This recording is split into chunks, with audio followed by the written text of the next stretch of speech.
Hoje com o pastor Joseph Prince. Você está pronto para a palavra? Diga ao seu irmão, vamos ver algo maravilhoso. 2 Coríntios, capítulo 3. Agora, antes de entrar nesses versos, eu quero dizer algo para você. Saiba, eu acho que chegou a hora, mais uma vez, de lembrarmos que o Ministério do Novo Concerto não é como uma palestra pública qualquer. Não é como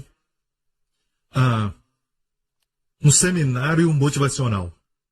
Também não é uma pregação sobre a Antiga Aliança, Jeremias, Isaías, porque a pregação sobre a Antiga Aliança, no final, as pessoas têm que responder em termos de arrependimento com um saco de cinzas.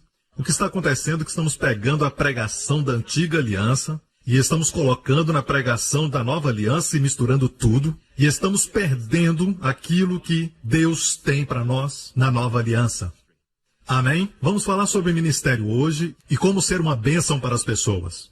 Amém? Como ser um ministro da Nova Aliança. Na semana passada falamos sobre paternidade, e todos os princípios aqui podem ensinar você a ser um bom pai, porque paternidade também é ministério.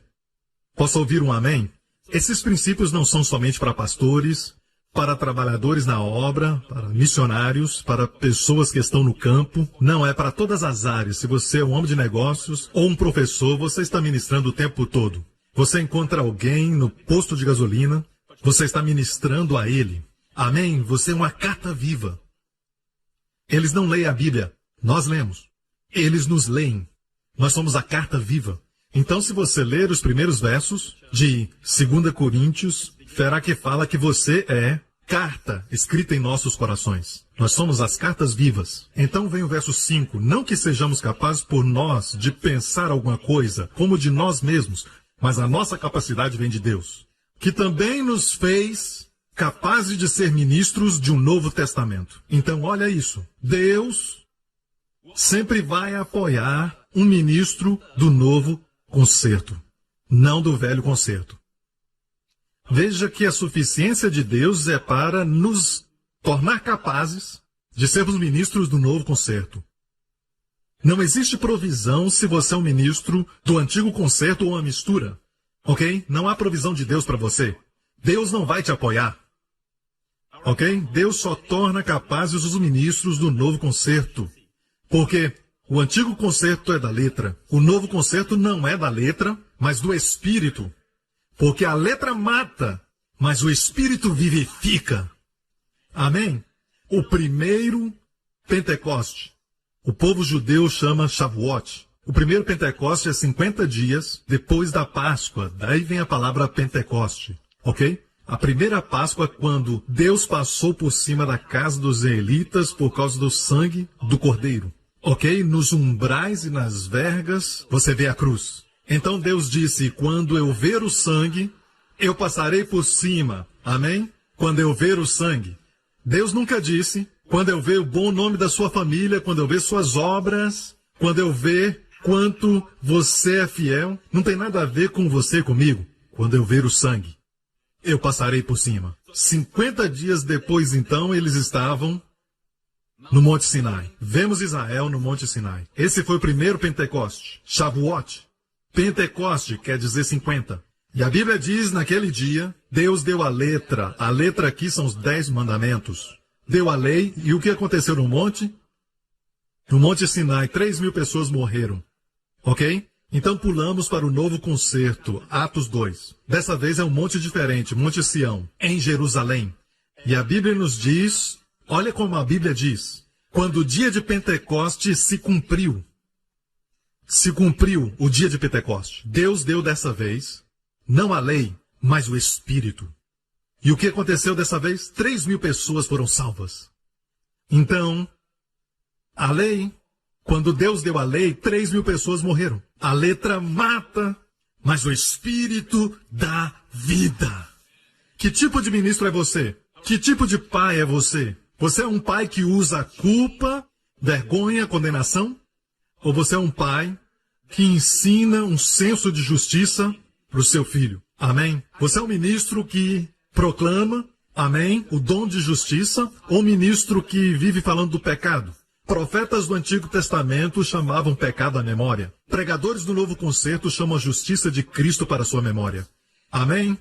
Debaixo da lei, Deus exige justiça do homem falido. Mas na graça, Deus provê justiça para o homem falido. Se você olha o primeiro Pentecoste, certa vez eu estava lendo esse texto e achei interessante, porque diz, cumprindo-se o dia de Pentecoste, era 9 horas da manhã.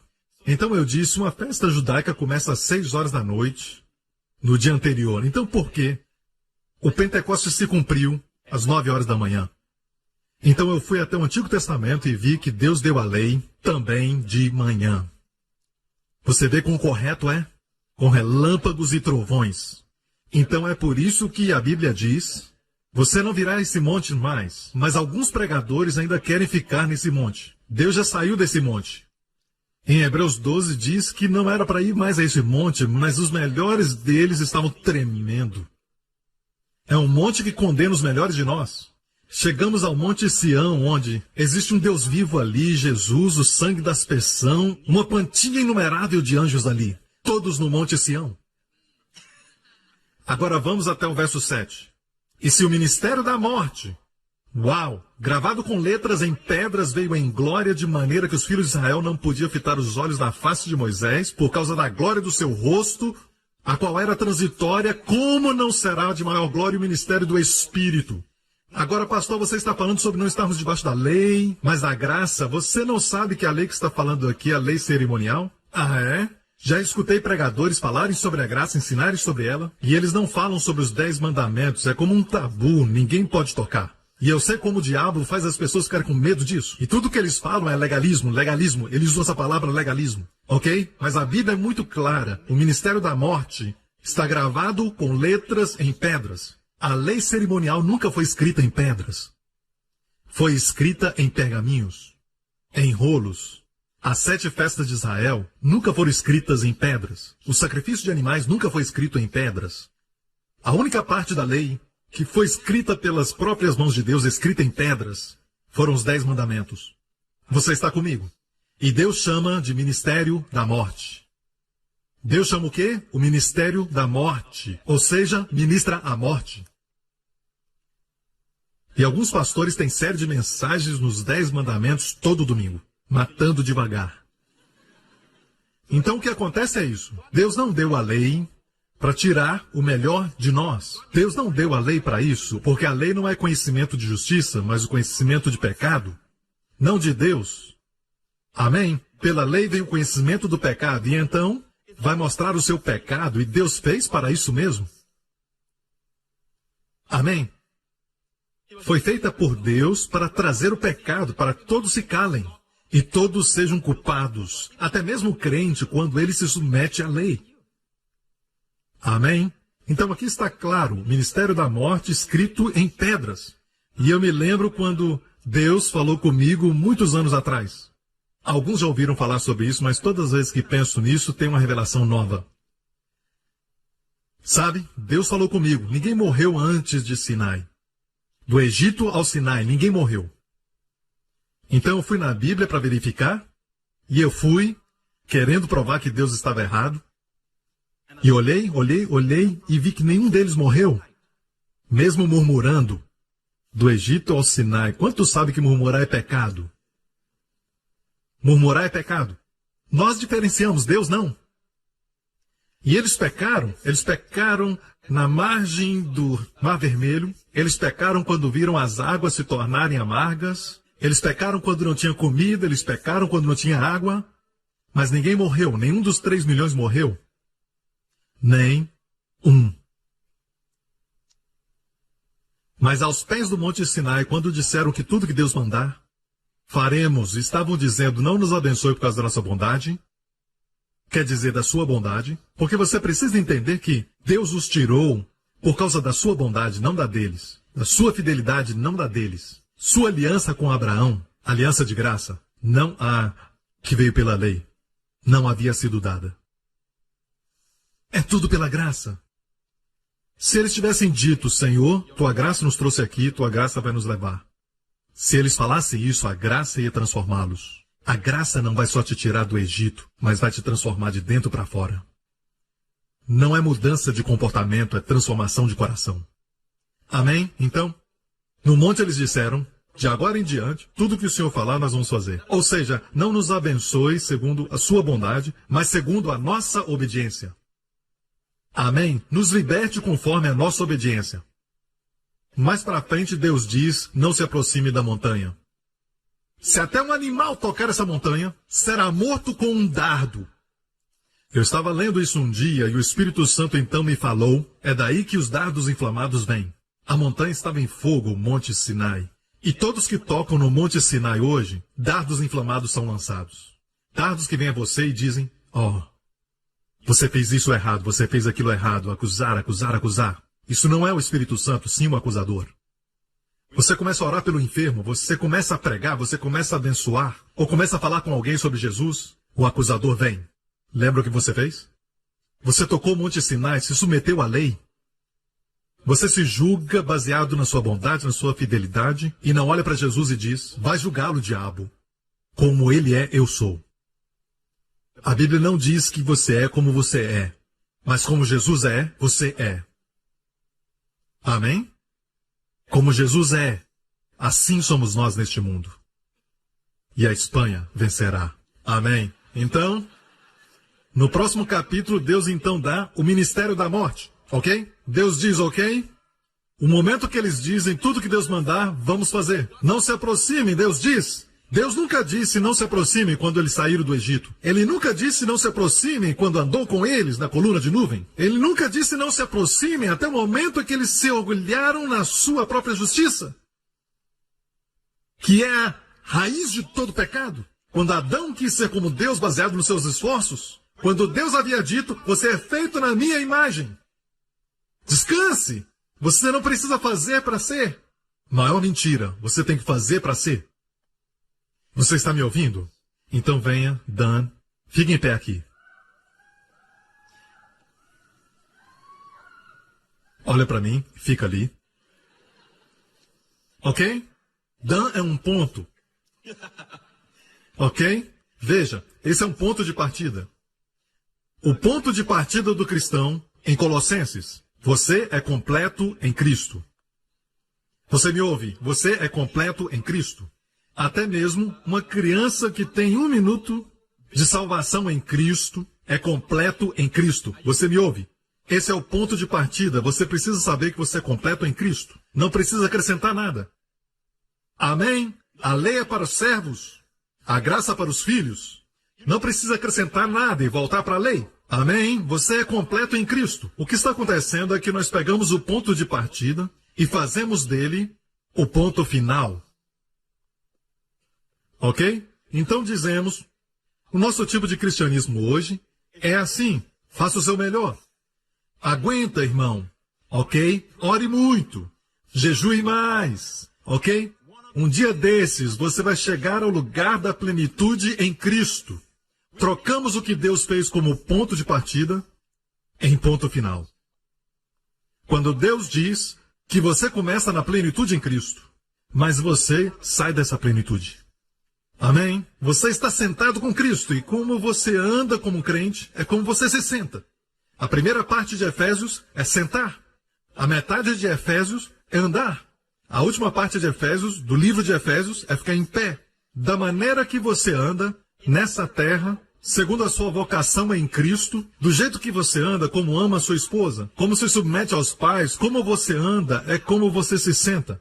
Na obra completa, você deve saber que você é completo em Cristo, você é abençoado com todas as bênçãos, todos os seus pecados são perdoados de acordo com a graça de Deus. E então, você não anda como você andava. Você não anda para ser, você já se tornou. Você transforma a sua identidade. Estamos falando sobre a morte, e não é uma coisa pequena. O ministério da morte é uma coisa séria. Eu sempre me pergunto uma coisa, por que temos vários livros, e bons livros sobre exercícios, comida? Por mais que as pessoas tentem e procurem comer bem por um tempo, depois de uma semana, eles caem da graça e extravasam, cobrindo até mesmo 2 semanas de jejum. Por quê? É o efeito da lei. Você está comigo? A Bíblia diz que o ministério da morte traz morte. Morte, aqui, é o resultado da lei. Mas vamos voltar à origem da morte. Tudo começou no jardim. Certo? O que Deus disse que produziria morte? Deus disse que de toda a árvore, isso é toda a terra, eram só eles eram muito ricos. Eles eram muito ricos. Amém? Era só eles. E Deus disse, toda a árvore vocês podem comer.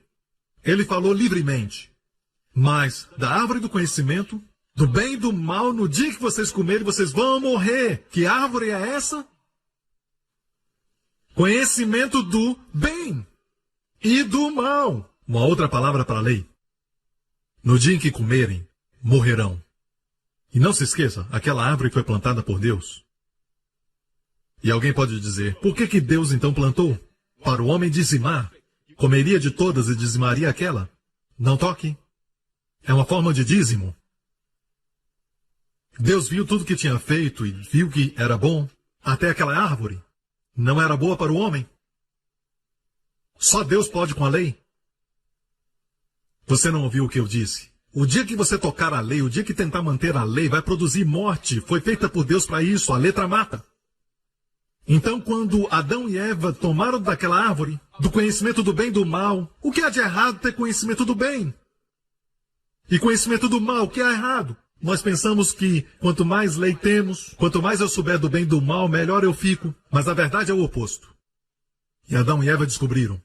O diabo quis fazê-los sábios. Quanto mais conhecimento você tem, mais vai impressionar os amigos. Vai poder falar sobre os 613 mandamentos dos judeus. Você vai até impressionar os mais sábios de todos eles. E os tolos também. Você vai impressioná-los.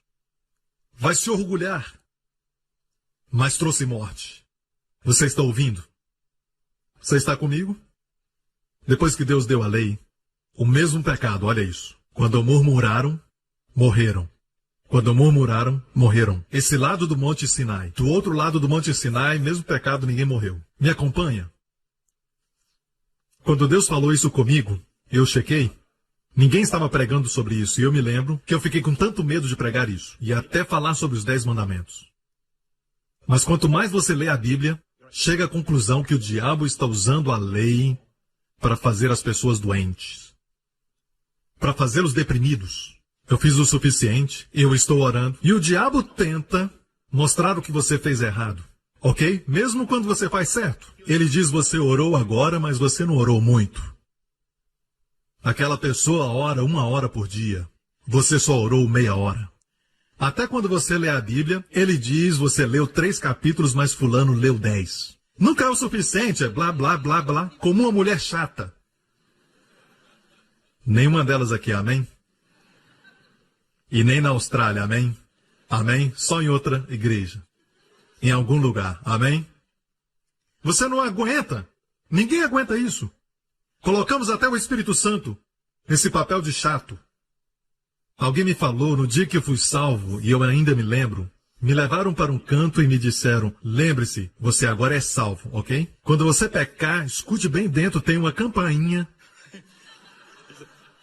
Ainda fez o som da campainha, e a campainha é o Espírito Santo falando que você pecou. Então, por onde eu ia, ok? Eu estava sempre com medo daquela campainha, sabe? E sabe, você não pode viver com alguém sempre falando que você fez errado. E é o que fizemos com o Espírito Santo. Não. A Bíblia diz que Jesus disse assim, quando o Espírito Santo vier, convencerá o mundo do pecado singular, da justiça e do juízo. E ele não parou aí, em caso alguns pregadores tentassem distorcer isso e fizessem sua interpretação. Ele disse do pecado, porque não creram em mim. O mundo está indo para o inferno, não por causa da multitude dos pecados. Estão indo por causa de um pecado. Por rejeitarem o perdão em Cristo. Do pecado porque não creram nele. Esse é o único pecado que o Espírito Santo convence o mundo. E ele nos convenceu desse pecado muitos anos atrás. E depois de nos convencer deste pecado, a próxima frase diz da justiça. O Espírito Santo nos convence da justiça. Quase ninguém prega sobre isso. É sempre o Espírito Santo a campainha mostrando o seu erro. O Espírito Santo é aquele que, quando você acorda, você está chateado, você está irado com a sua esposa, você está dirigindo, bravo com todo mundo, ou você está de mau humor naquele dia, você está deprimido, você não está feliz para ir para o trabalho, chateado com seu chefe, e de repente você escuta essa voz dentro de você, dizendo, em tudo isso, você ainda é amado. A menina dos meus olhos, em meus olhos, você é justo, santo e sem culpa. E amigos, se nos tornarmos sensíveis a isso, aprendermos a responder a isso, vai mudar nossa vida, vai transformar de verdade. Você nunca ouve alguém dizer, eu acordei mal-humorado, chateado com a minha esposa, com todo mundo, e o Espírito Santo disse, eu sou a justiça de Deus. É para isso que Jesus disse que ele veio, para nos convencer. Os crentes da justiça, o mundo de um pecado. E juízo, porque o príncipe deste mundo, não esse pastor, o príncipe deste mundo, ok? O diabo está julgado. Aleluia! Amém? Ele não te convence do juízo. Você não pode ser julgado, porque o juízo não pode cair duas vezes. Certo? É a lei da dupla punição. O mesmo crime não pode ser punido duas vezes. Se Jesus foi culpado de todos os meus pecados e condenados pelas minhas maldições, e juízos e enfermidades, vai ser injusto para um Deus santo colocar em Jesus todos os meus juízos e também colocar em mim. E é justamente porque Deus é santo que não existe juízo nem condenação para mim em Cristo hoje. A santidade de Deus está por trás disso. Deus fez de tal maneira que Deus, no velho concerto, disse, eu não vou passar por cima dos seus pecados, mas vou visitar os seus pecados e não vou esquecê-los. E os visitarei até a 3ª e 4ª geração sob a lei. Ah, isso é terrível. Amém? Isso é a lei. Mas muitos pregadores estão pregando a lei antiga, a lei que se findou na cruz. Agora, no novo concerto, Deus diz, eu não me lembrarei dos seus pecados. E as suas iniquidades e transgressões não me lembrarei nunca mais. O que aconteceu? Algo aconteceu. A cruz. A santidade de Deus está do nosso lado, exigindo a nossa justificação, exigindo nossa liberdade. Somos filhos, graças a Deus, fomos realmente salvos. Amém? Para entendermos melhor, vamos a Romanos 7, ok? Quero ver se dá para falar sobre tudo isso. Isso é sério, gente, estamos falando sobre a morte. Você está ouvindo? Então qual é a razão que o corpo de Cristo está morrendo hoje, está sofrendo e muitas pessoas de boa moral são sujeitos a depressão, medo e até enfermidades? Então por quê? É por causa do pecado? Não, o pecado já morreu na cruz. Então qual a razão? Consciência de pecado. E infelizmente o púlpito está ajudando. Estamos criando consciência de pecado que é mortal. Condenação mata. Justiça traz vida. O púlpito não é lugar de bater, mas alimentar. Paulo disse, agora fomos libertados da lei. Que lei é essa? Cerimonial ou os 10 mandamentos? Vamos ver. Tendo morrido, qualquer que tenha sido essa lei, fomos libertados dela. Temos morrido para aquilo que estávamos retidos, para que sirvamos em novidade de espírito e não na velhice da letra. O mesmo autor, o espírito da vida, a letra mata. Ele está falando de lei e graça. Agora servimos no novo espírito. Estamos servindo. Eu gosto da amplificada porque diz que estamos servindo baseados na direção do espírito e não pela lei. Você está comigo? Que diremos, pois? É a lei pecado? De modo nenhum. Mas eu não conheci o pecado, senão pela lei. Porque eu não conheceria a concupiscência se a lei não dissesse, não cobiçarás. Então, no contexto geral, o que ele está falando? Ele está falando dos 10 mandamentos. Ele está dizendo, eu nunca saberia sobre lascívia. Se eu não soubesse, não cobiçarás. Então a lei que Paulo fala era a 10ª, a última. Então as pessoas vão dizer, como Paulo, vão dizer, nunca matei. Mas ele estava lá quando Estevão morreu. Eu nunca matei ninguém fisicamente. Eu também nunca deitei com outra mulher em adultério. Até onde eu saiba, eu não estou falando mentiras, ok? Mas o que Paulo está falando é isso, ok? Não cobiçarás. Em outras palavras, nem faça na sua cabeça. Eu sei que você não matou alguém fisicamente, mas você já pensou, espero que o carro bata numa árvore, ok? Você pensou, você desejou. Você nunca cometeu adultério, mas você já despiu uma mulher mentalmente? Você cobiçou, e é isso que Paulo está falando. Este é o último mandamento, é como a picada de veneno do escorpião.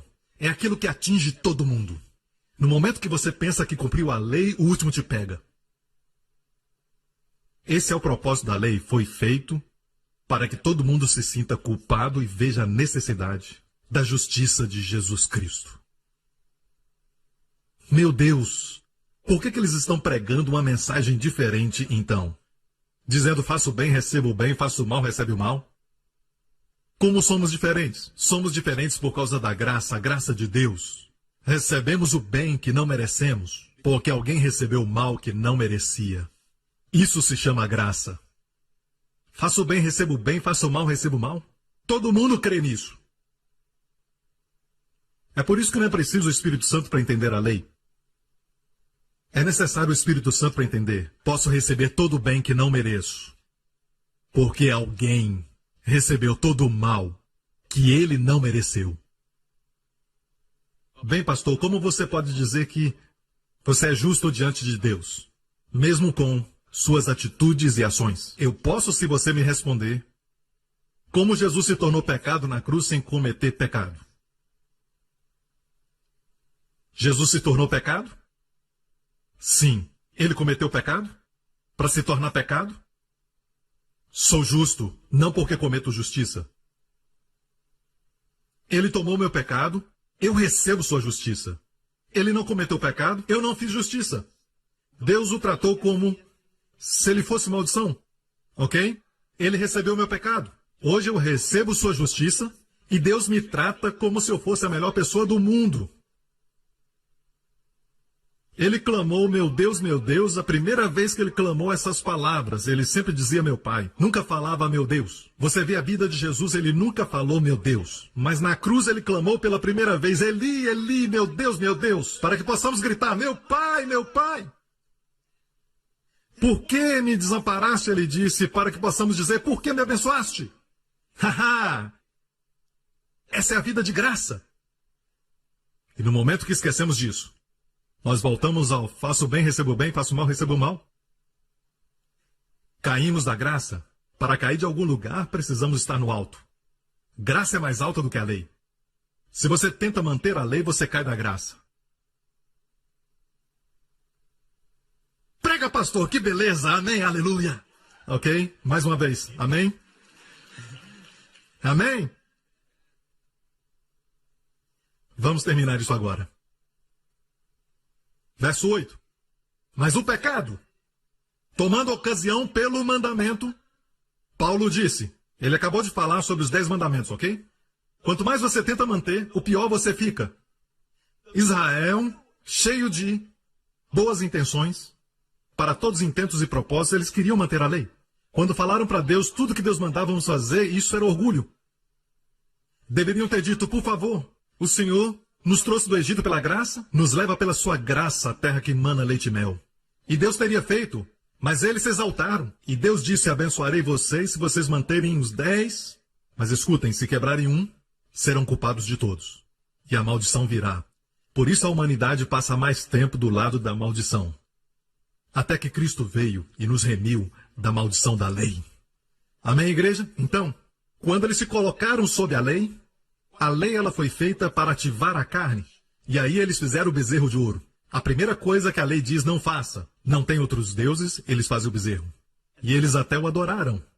As mesmas pessoas que uns dias atrás diziam, vamos fazer tudo que Deus mandar.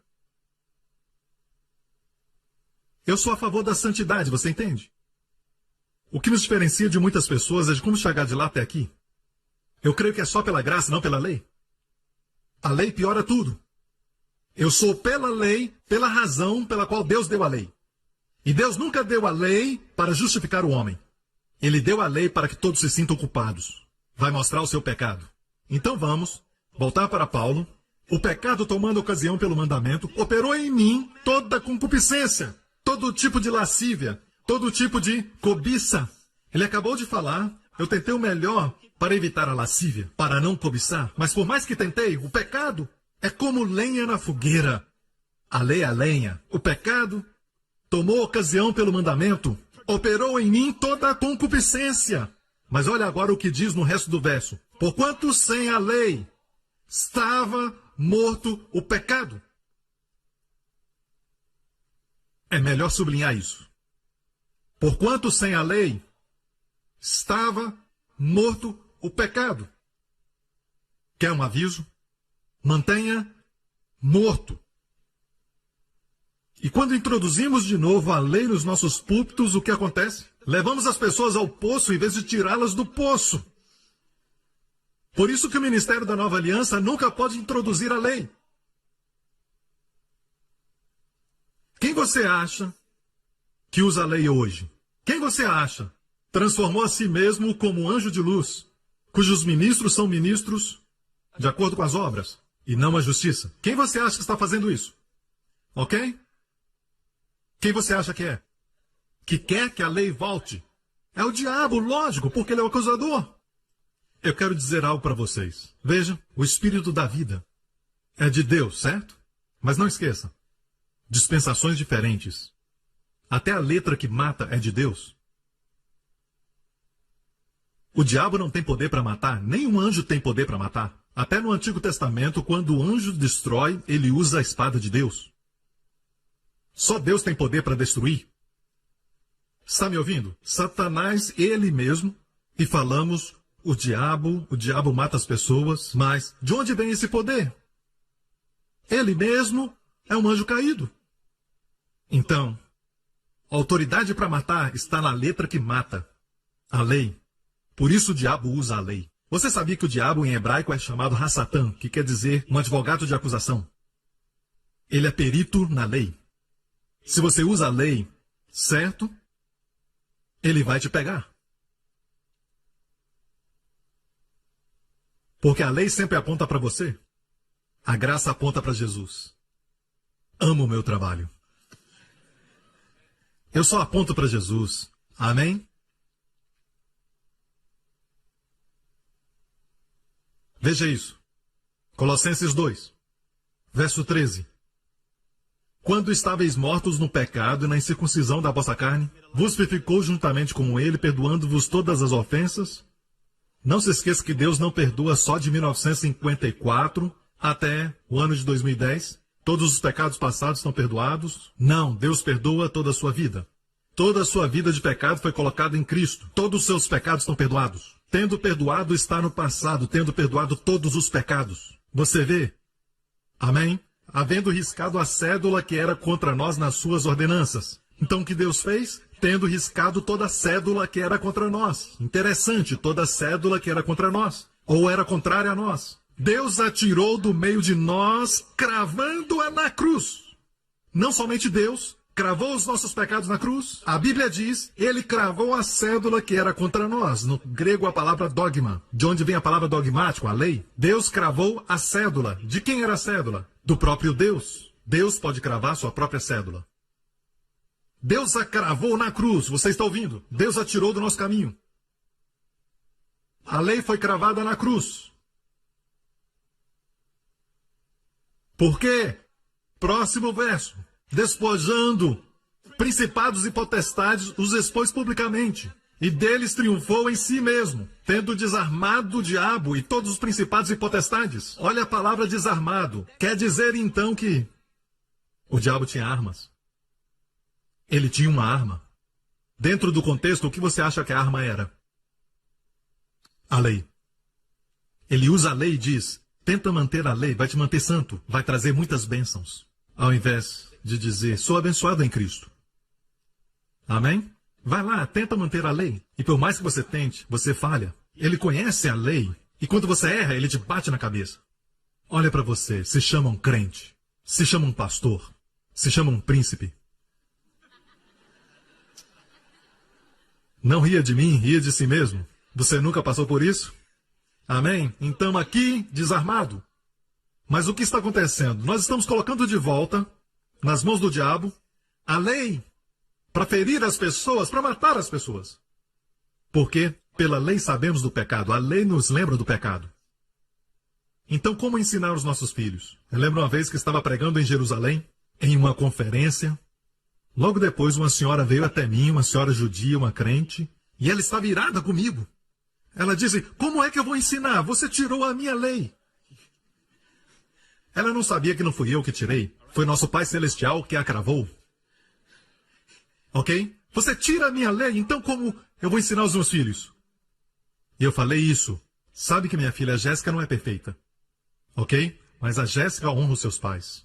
A Jéssica, ela pede permissão para fazer algo. A Jéssica é muito educada. Sempre quando faço algo em casa, ela sempre diz obrigado. Eu falei algumas semanas atrás, nós fomos a uma montanha-russa e eu odeio. E durante toda a fila, ela disse para mim, pai, muito obrigado por me acompanhar, obrigado. E eu oro para que ela fique assim, a graça é gratidão. A mesma palavra grega para graça ou favor é também para obrigado, sabe? Ela não é perfeita, ela é como as outras garotas, ok? Ela tem defeitos, mas eu a amo de paixão. Muitas pessoas dizem que ela é muito bem comportada. Mas saiba de algo, eu falei para essa senhora, eu nunca ensinei os 10 mandamentos para ela. Quando ela erra, eu mostro a sua identidade, porque você é uma garota de Jesus, você tem um grande coração. Você pode ser a primeira a perdoar porque você é de Jesus. Jéssica, porque você é de Jesus, você não mente. O papai acredita nisso. Você é de Jesus. Não é. Faça isso para se tornar. Você já se tornou. E um dia ela vai crescer, ok? E quando ela crescer, ela vai dizer, eu sou a garotinha do papai. E garotinha do papai não mente. É uma questão de identidade. Você está me ouvindo? Amém? Mas se você coloca a lei, pela lei vem conhecimento do pecado, e você diz, você não sabe o que a Bíblia diz, o que a lei diz, você tem que ter cuidado. Pode tornar isso num ódio pela palavra. Está ficando muito quieto nessa igreja presbiteriana. Ok? Então não vamos dar armas ao diabo, amém? Vamos voltar a Romanos 7. Sem a lei o pecado estava morto.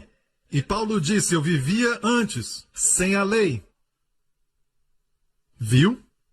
Paulo vivia sem a lei. Eu creio que quando ele era uma criança, sabia que toda criança nasce espiritualmente viva? Todas vieram do céu. Porque a criança, ela é inocente. E Paulo diz, eu vivia sem a lei antes. Toda criança judia memoriza os primeiros 5 livros da Bíblia, Torá, antes dos 7 anos. Na época de Paulo, Paulo não era diferente. E Paulo aprendeu mais porque ele era fariseu. Então ele disse, eu estava vivo, vivia sem a lei. Ok? Sem a lei, ele vivia. Veja isso. Vindo o mandamento. Reviveu o pecado. E eu morri. Prefiro que o pecado morra do que eu morrer. E você? Mas olha, eu vivia sem a lei. Ninguém me ensinou a lei e eu vivia. Até que um dia a mamãe vem e diz, sabe o que a Bíblia diz? Não cometerás adultério. Que revista é essa na sua mão? Ele é um garoto de 12 anos de idade, você sabe, está sentindo coisa no seu corpo, ele não entende. Em vez de ir lá e conversar, a mãe diz vergonha, vergonha, e o pai diz vergonha. Você não devia fazer isso? Deus não se agrada. Condenação, vergonha, acusação.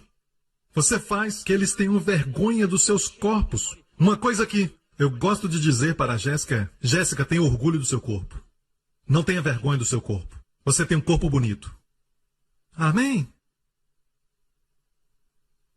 E eles dizem, vai ajudar a preservá-los. Não, quanto mais vergonha eles têm do corpo, mais coisas vergonhosas vão fazer com seus corpos. Porque você estabeleceu a identidade.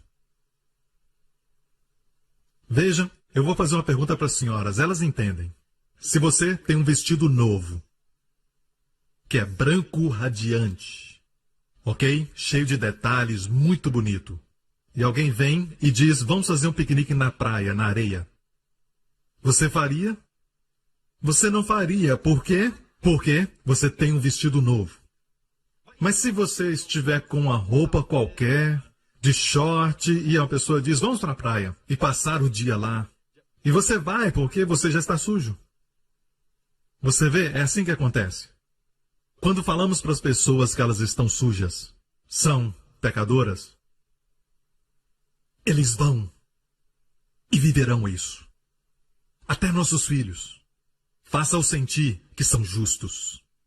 São inculpáveis. Bem, se você falar isso e eles vão e pecam, esse medo é do diabo. Ele está tentando levantar esses medos, colocar controvérsias sobre a graça, porque ele tem medo da graça. Ele não tem defesa contra a graça. Quando você chega uma pessoa que entende a graça e diz, você tem pecado. Claro, Jesus veio para os pecadores. Você vai morrer. Desculpa, Cristo morreu. Literalmente, eu entrego meu espírito. Por mim na cruz. Você vai ser amaldiçoado porque quebrou a lei. Eu quebrei a lei, mas a maldição não está sobre mim. Vê, Cristo nos remiu da maldição. Se sou perfeito, não existe necessidade dele me remir.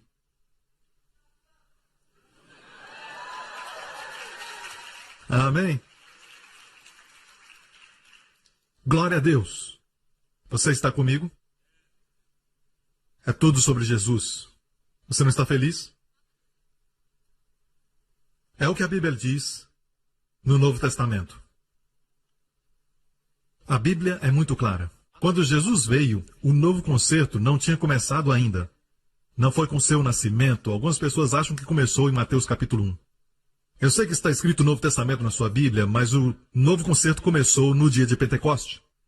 Quando Deus deu o Espírito, foi o nascimento da igreja. E é por isso que consideramos Pentecoste o dia do nascimento da igreja, a noiva de Cristo, amém? Então, nenhum dos discípulos era salvo. Eram discípulos, mas não eram salvos. Então, quando Jesus dizia, se um de vós vem até mim, tome a sua cruz, ele está dizendo, você tem que chegar a um lugar de uma nova identidade. Porque quando você toma a cruz, sua velha identidade está crucificada. Acabou, isso acontece uma vez por todas. Fomos crucificados, por isso que Paulo nunca diz, pegue a sua cruz. Na lei, Jesus dizia, vão somente as ovelhas perdidas da casa de Israel. Mas agora, depois de ressuscitar, ele disse, vão ao mundo. Quando ele pregava, às vezes, ele operava debaixo da lei, falando aos judeus. Ele falava coisas assim para os judeus, se você não perdoar, o seu pai não vai perdoar as suas transgressões. Mas olha o que Paulo diz, em Colossenses e em Efésios, perdoem uns aos outros, como Deus em Cristo perdoou vocês. O motivo é diferente. Na lei, perdoamos para sermos perdoados. E aí se torna uma roda viva. Quando você acabou de perdoar a 50ª pessoa, a 51ª aparece. E toda a razão pela qual Jesus falou isso é para trazer você ao fim de si mesmo. Mas olha aqui debaixo da graça, Paulo diz perdoe, porque você tem sido perdoado tanto. O motivo é diferente. Diferente concertos. Bem, eu acredito nas palavras em vermelho. Não era vermelho originalmente. Essas eram as palavras de Jesus antes de ser glorificado. As palavras de Paulo não são as palavras de Paulo nas epístolas, são as palavras do Cristo glorificado. Depois da cruz. Devemos gastar mais tempo nas epístolas. E nos alimentar dos evangelhos.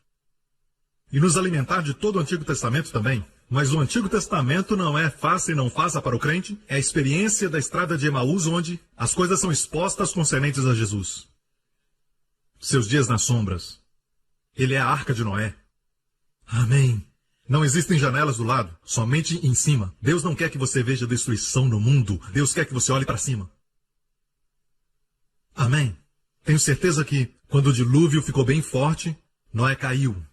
Mas ele sempre caía dentro da arca. Você está me ouvindo? Deixe-me dizer, você está seguro em Cristo.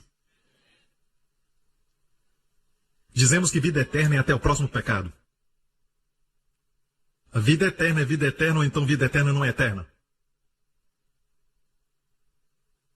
Bem, meu dom de justiça é até o próximo pecado. Ou é um dom, ou então é uma recompensa pela sua obediência. Qual é?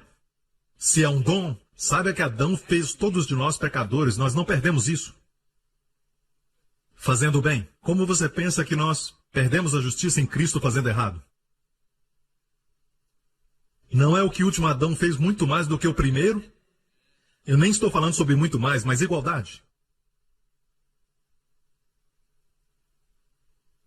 Meu tempo já acabou. Você está comigo? Glória a Deus. Voltamos ao texto. O pecado reviveu e eu morri. Quer reviver os pecados, então traga os mandamentos. Este verso é memorizado no inferno por todos os aprendizes do diabo. Como trazer o avivamento de pecado no casamento? Amém? Em toda a igreja. Tem que reintroduzir a lei. E faz como anjo de luz. Então vamos voltar agora. Sem a lei, certo, eu vivia. Isso é muito interessante. Antes de voltarmos a 2 Coríntios 2, olha para mim. Você lembra o que a Bíblia diz em Romanos? Por causa do tempo eu não vou ler isso. Mas lembra, a Bíblia diz que de Adão até Moisés, Monte Sinai. Ok? O pecado estava no mundo. Mas o pecado não foi imposto onde não havia lei. A morte reinava, as pessoas morriam. Mas durante o tempo de Adão até o Sinai, Moisés, pecado estava no mundo, mas o pecado não foi imposto porque não tinha lei. Ok? As pessoas morriam. Percebeu que eles viviam muito tempo, por muitos anos. Haviam centenários, não somente centenários, mas viviam 600 anos, 700 anos. Havia pecado? Sim, havia. Mas não havia lei, então não havia vergonha, reprovação, condenação em seus corações. E viveram muito.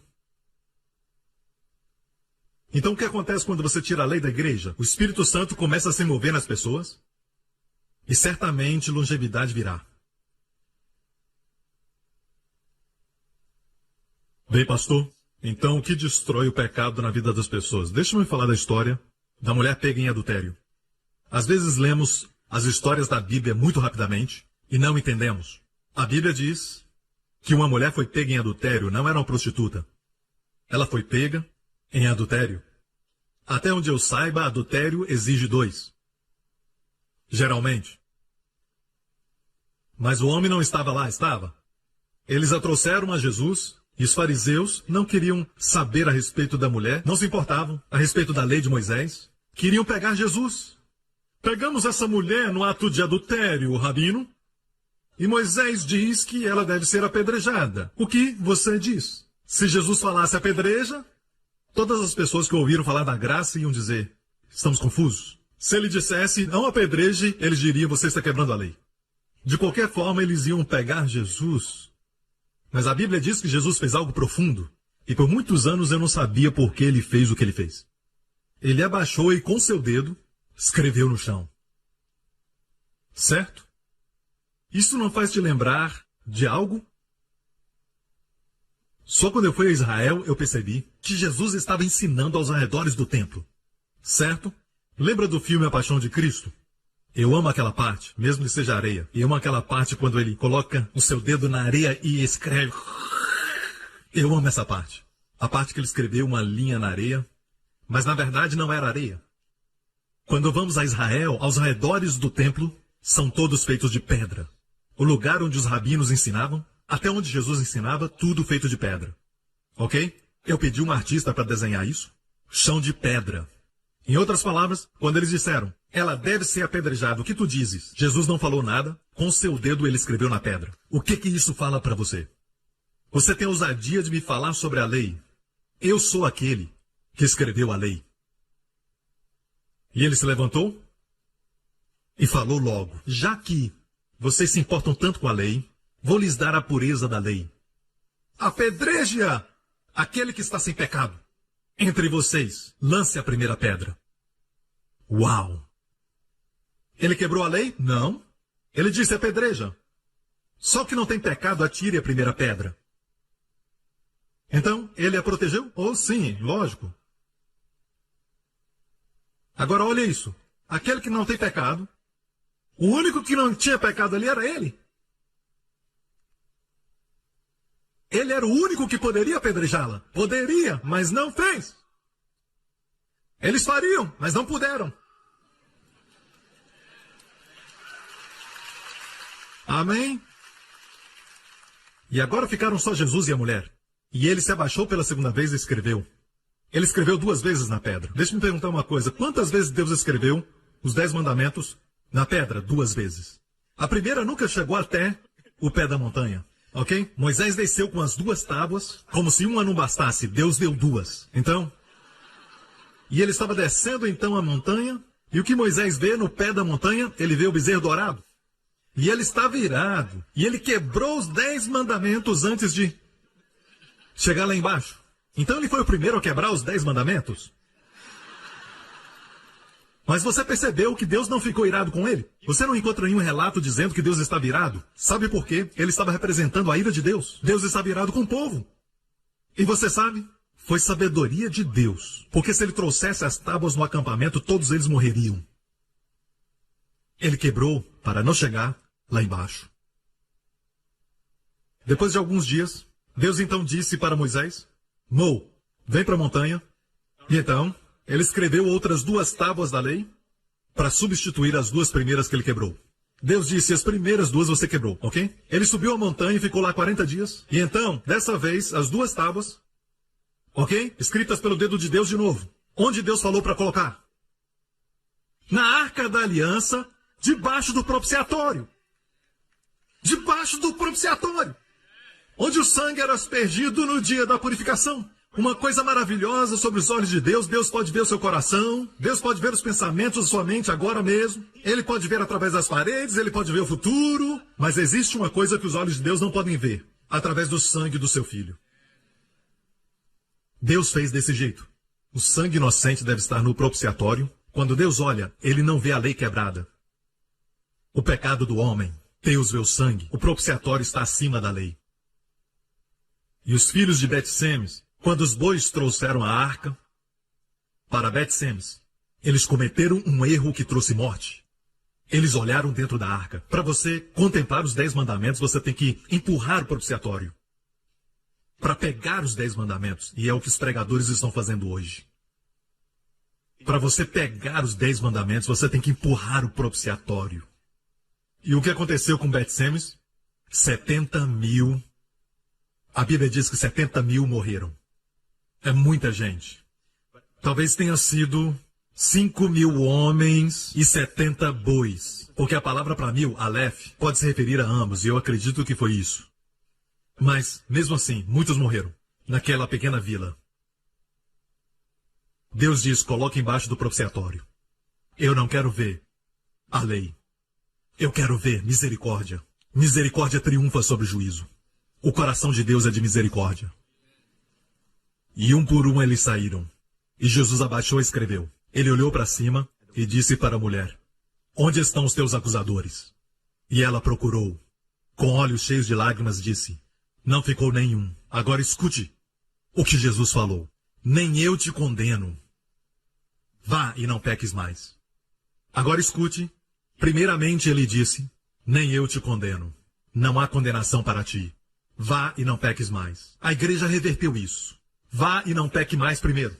E então não te condenaremos. Mas Jesus disse: eu não te condeno. Vá e não peque mais. Se as pessoas soubessem que não há condenação hoje, quando eles falham, em Cristo não tem juízo, não tem maldição sobre a sua cabeça. Não há condenação, não há vergonha, não há reprovação. Jesus levou tudo isso sobre o seu corpo na cruz. Agora mesmo não há condenação. Quando você aprende isso, no dia que você aprende isso, você vai e não vai pecar mais. Te dá poder.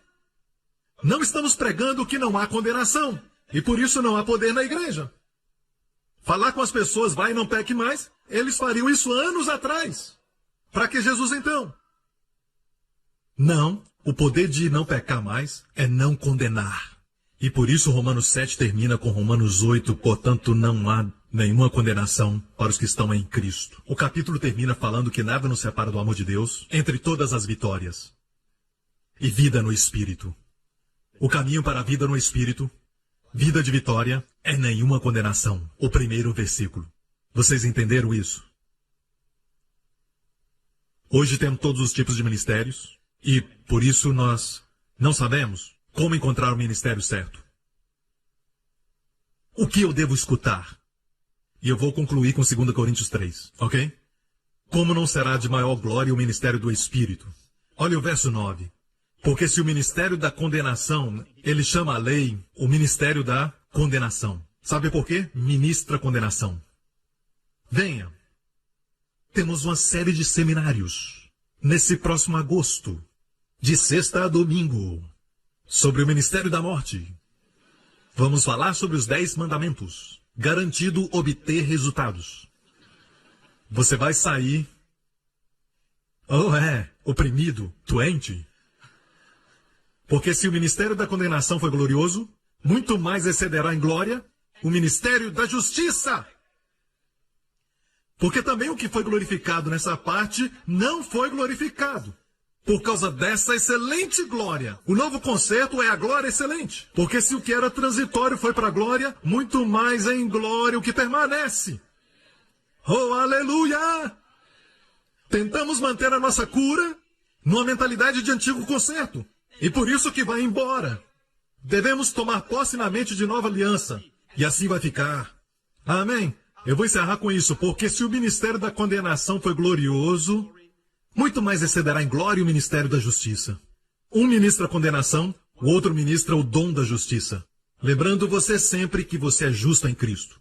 Agora, por muitos anos, eu vou encerrar com isso. Uma coisa que me desafiou muitos anos. Eu não conseguia explicar alguns ministérios sérios, bons, em toda parte do mundo, que pregam condenação, literalmente, pregam pecado. E no final, as pessoas são salvas. Eu vejo ministérios de condenação, avivamento, onde as pessoas confessam todo o pecado, o passado e tudo que eles fizeram, e Deus move. É porque Deus ama as pessoas. Eu disse é porque Deus ama as pessoas. Ele não estava lhe dando o ministério, escute. Até que um dia eu perguntei para Deus como o Senhor se move no meio desses ministérios de condenação que usam a lei. E eu disse, o Senhor ainda se move. E Deus disse para mim, me trouxe essa passagem. O ministério da condenação, eu nunca disse que não tinha glória. Tinha glória. Mas não é nada comparado com o ministério da justiça que estou levantando em todo o mundo, nestes dias, nessa hora. É uma revolução do evangelho em todo o mundo. Você ainda não viu nada. O melhor está por vir. Amém? Ministério com pessoas curadas, mesmo sentadas. Vidas transformadas, casamentos restaurados. Jovens voltando, apaixonados com Jesus, com paixão. É tudo Jesus. Aleluia! Não vimos nada ainda. Deus não disse que não tinha glória nesses ministérios de condenação. Ele disse, tinha glória. Mas o ministério da justiça excede muito mais em glória. Deixe-me falar uma coisa. Quando Jesus desceu do Monte da Transfiguração, as pessoas correram para ele. Por que estou falando isso? Porque quando Moisés desceu o Monte Sinai, você lê a Bíblia, as pessoas corriam dele. Seu rosto brilhava, mas era o brilho da lei. A lei diz, você é culpado, você é culpado, você é culpado. E todos correram dele, mas quando Jesus desceu da montanha, ele disse, seus pecados estão perdoados, e as pessoas corriam para ele. Você está me ouvindo? Quando Moisés desceu a montanha, aqueles que adoraram o bezerro, todos morreram. Quando Jesus desceu a montanha, havia um menino possesso por demônios. Ele não matou o menino. Ele expulsou o demônio e salvou o menino. O ministério da graça supera o ministério da lei. Eles vão te matar, você não presta, eles vão te matar. Você tem uma pinta, você está desqualificado. Você tem lepra, não pode ver sua família mais. Ok? 3 coisas. Em Levítico, se você tivesse lepra, ou hemorragia, ou então tocasse um corpo morto, era expulso do acampamento.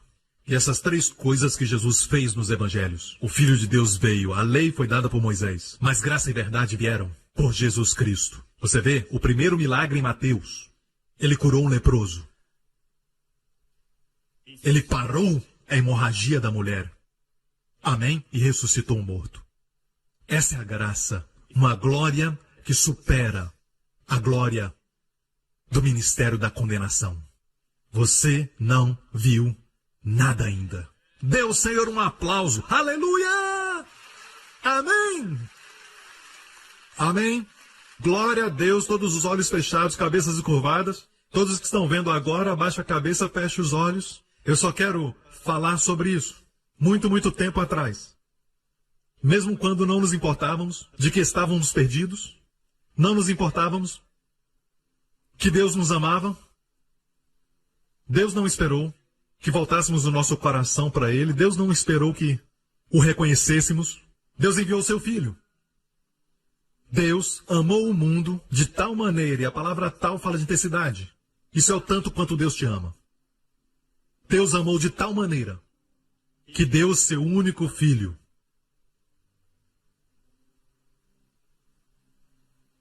Seu único Filho, seu amado Filho. Sabemos hoje quanto Deus nos ama, porque a Bíblia diz que Deus amou seu Filho. Tanto, tanto, tanto. Jesus se apresentou aos fariseus e disse: meu Pai me ama. Meu Pai está sempre comigo. Sabemos que Deus nos ama por quê? Ele deu seu Filho por nós, o Filho que Ele ama. E a Bíblia diz que Deus te ama tanto quanto Ele ama Jesus. Jesus nos trouxe isso. Ele pagou o preço justo. Ele cumpriu totalmente toda a exigência divina da justiça de Deus. Ele glorificou a lei, morrendo debaixo do seu peso. Para nos remir dela, Ele teve que morrer sob ela. Para a mulher ir embora sem condenação, Jesus teve que pagar por isso. Ele teve que pagar para que nós vivamos sem condenação. Então Ele foi condenado no nosso lugar. Oh, aleluia! Adoramos a Ti, Senhor Jesus. Se você quer que isso seja realidade na sua vida, onde você está assistindo, você quer que isso seja realidade? Você quer experimentar vida abundante, meu amigo? Ele não veio transformar pessoas más em boas. Ele veio fazer pessoas mortas viver. Nosso problema é que estávamos mortos espiritualmente. E Ele veio nos ressuscitar. Espiritualmente, Ele vai te ressuscitar. Vai te dar vida. Ele não veio para te dar mais lei, Ele veio te dar vida. E vida abundante. E você diz: pastor, ore por mim. Eu quero que Jesus Cristo seja o meu Salvador. Eu quero que tudo que Ele fez por mim se torne realidade. Meu amigo, o mesmo sangue que remove os seus pecados rasgou o véu no Santo dos Santos para você entrar com ousadia, sem nenhum tipo de medo ou condenação. E o Pai diz: bem-vindo, bem-vindo. Amigo, corra para os braços de Deus. Se você está dizendo: pastor, eu quero essa vida abundante, faça essa oração aonde você estiver. Diga: Pai Celestial, Pai Celestial, te agradeço pelo seu amor por mim. O Senhor me amou antes de te conhecer e enviou teu Filho para morrer pelos meus pecados. Seu sangue precioso foi derramado, me limpando completamente, mais alvo do que a neve. O Senhor me levantou da morte para uma vida eterna. Jesus Cristo é meu Senhor e Salvador. E eu sou justo, santo e inculpável pelo sangue de Jesus. Obrigado, Pai, que aos teus olhos eu sou justo para sempre, porque Jesus trouxe justiça eterna. Em nome de Jesus. E todo o povo diga: obrigado por sintonizar no programa de hoje. Esperamos que tenha sido uma bênção para a sua vida. Para mais informações sobre o programa da Igreja New Creation, acesse o site ncctv.org.sg.